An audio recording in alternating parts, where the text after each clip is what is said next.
Missa. Esse ano, nós iremos repassar durante todo o ano a primeira parte do Catecismo da Igreja, que são as verdades da nossa fé católica. E o primeiro tema de todos é esse: o homem é capaz de Deus. O Catecismo começa nos lembrando que, como Deus nos criou, Deus colocou em nós esse desejo de buscá-lo. A religião não é uma coisa inventada ou que é imposta ao ser humano. Não, o homem, ele é naturalmente religioso. Pela sua própria natureza, o homem sente uma necessidade de Deus. Santo Agostinho, ele que foi uma pessoa que experimentou o pecado, se perdeu no mundo, seguiu doutrinas falsas, depois ele escreveu, quando se converteu: És grande, Senhor, e digno de todo louvor. Fizeste-nos para ti, e o nosso coração não descansa enquanto não repousar em ti. Ou seja, o homem, o ser humano, por sua natureza e vocação, ele é religioso, porque nós fomos criados por Deus. Como nós, no mais íntimo, no mais profundo, naquela raiz mais íntima de nós, percebemos que nós não somos fruto do acaso, percebemos que nós viemos de algum princípio superior, que deu início a tudo aquilo que existe. Por isso o homem não consegue viver uma vida plenamente humana, senão na medida em que livremente viver a sua relação com Deus. O modo que nós temos de viver uma vida humana plena, completa, de verdade, é só quando nós livremente acolhemos Deus na nossa vida. E é interessante nós notarmos que a natureza do homem, ela reclama, ela pede essa comunhão com Deus, no qual o homem encontra a sua felicidade. Se você olhar bem, toda a humanidade, desde os primórdios, daqueles povos mais primitivos, mais selvagens, muitas vezes com muita ignorância, sempre é uma constante do comportamento humano, através da história, a sua necessidade de cultuar um ser superior.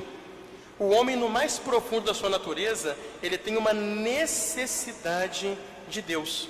Se você olhar as histórias antigas, aqueles mitos religiosos antigos, mesmo os povos mais primitivos, eles tinham consciência que deveriam adorar um poder superior, do qual dependia a natureza. Eles pediam esse ser superior para abençoar e dar fecundidade à terra, para não faltar a alimentação e a subsistência. Eles agradeciam a esse ser superior naqueles momentos festivos da sua vida, como quando eles erravam, eles tinham ritos penitenciais para poder pagar seus erros. Isso é uma constante no comportamento humano através da história. Então o homem, naturalmente, no seu íntimo, ele tem isso. Por quê? Porque, por ser uma criatura inteligente, que está acima de um mundo meramente material, o homem sabe que o mundo material, que é inferior, não pode ser explicação da sua existência dele, que por ter um espírito, uma capacidade de inteligência e liberdade, ele é superior à matéria. Então é preciso um outro princípio espiritual que seja mais perfeito do que ele, para poder dar origem a ele. Então por isso que o ser humano, ele tem essa questão de dependência. Ah, padre, mas nós temos um pessoal que é ateu, que fala que Deus não existe, que tenta dizer que religião é uma ficção, é uma invenção que é imposta para poder enganar a gente, ou porque nós somos ignorantes. Não. Se você tenta tirar Deus da sua vida, você vai substituí-lo por outra coisa. Por um partido político, por uma superstição, por uma ideologia barata. Então, ou seja, o homem, ele sempre tem que ter um motivo para existir. Esse motivo maior é Deus. E como é que nós conhecemos esse Deus? Nós podemos saber da existência de Deus simplesmente usando a nossa capacidade intelectual. Quando Deus nos criou à sua imagem e semelhança, nos deu a capacidade de conhecer. E como é que eu vou saber disso? Ao criar a maravilha do universo, o que Deus fez? Deus deixou a sua imagem refletida na ordem, na beleza de tudo que Ele criou. cada criatura, cada uma delas na sua limitação, no seu grau de perfeição, não é? Na ordem com a qual as criaturas se relacionam, na série de causa e efeito, como as coisas acontecem no mundo, elas refletem as diversas perfeições divinas. Então, a criação é o grande livro onde o homem, com a capacidade que ele tem de ver, de contemplar, ele consegue chegar a Deus. Por exemplo, todo mundo sabe que todo efeito tem que ter uma causa que o realiza. Por exemplo, eu tenho uma xícara de café quente. Por acaso aquele café ficou quente sozinho? Não. Primeiramente, alguém fez o café. Segundo, eu tive que pôr o café, a chaleira ali, o bule que for, no fogo, para o fogo esquentar o café. O fogo é a causa do calor, e o calor, portanto, foi causado no café. O café quente é feito do fogo que o esquenta. Então, se você vê esse mundo todo, aqui no mundo nós temos uma série de causas e efeitos. Por exemplo, nós somos efeitos causados por nosso pai e nossa mãe, que nos geraram. Nosso pai e nossa mãe vieram de nossos avós, e foi indo, até chegar a um momento que houve alguém que deu princípio a tudo, mas ele mesmo não teve princípio nenhum. Alguém que causou tudo que existe, e ele mesmo não foi causado por mais ninguém. Outra coisa também, a ordem maravilhosa e a perfeição da criação. Essa ordem maravilhosa e perfeita da criação, com todas as leis da natureza, que acontecem sempre da mesma maneira, com os astros que têm todo, não é, o seu movimento pleno, perfeito, sem sair por nenhum, nem por poucos quilômetros ou metros, o que for, da sua rota, num movimento pleno, perfeito, ordenado. A maravilha da proporção que existe em tudo que há na criação, tudo no mundo é proporcional, tudo no mundo acontece em ciclos que se repetem com perfeição. Gente, qualquer pessoa com o mínimo de bom senso percebe que foi preciso haver alguém muito inteligente que traçou esse plano, que fez esse cálculo, colocou essa ordem e que mantém tudo isso funcionando. Por exemplo, agora aqui na igreja, vocês acham que esses bancos estão todos alinhadinhos porque eles ficaram assim por conta própria? Claro que não. Ontem teve uma equipe aqui do Terço dos Homens que alinhou os bancos todos bonitinhos. Teve uma equipe da Pastoral da Acolhida que marcou aquelas cruzinhas verdes em cada banco, que é o lugar de você sentar. Alguém colocou ordem nas coisas. Gente, se uma coisa pequena depende de uma pessoa inteligente para colocar em ordem, e esse universo maravilhoso de Deus? Quem que ensinou para a abelha a receita do mel? E a abelha não erra a receita do mel. E a abelha não pensa.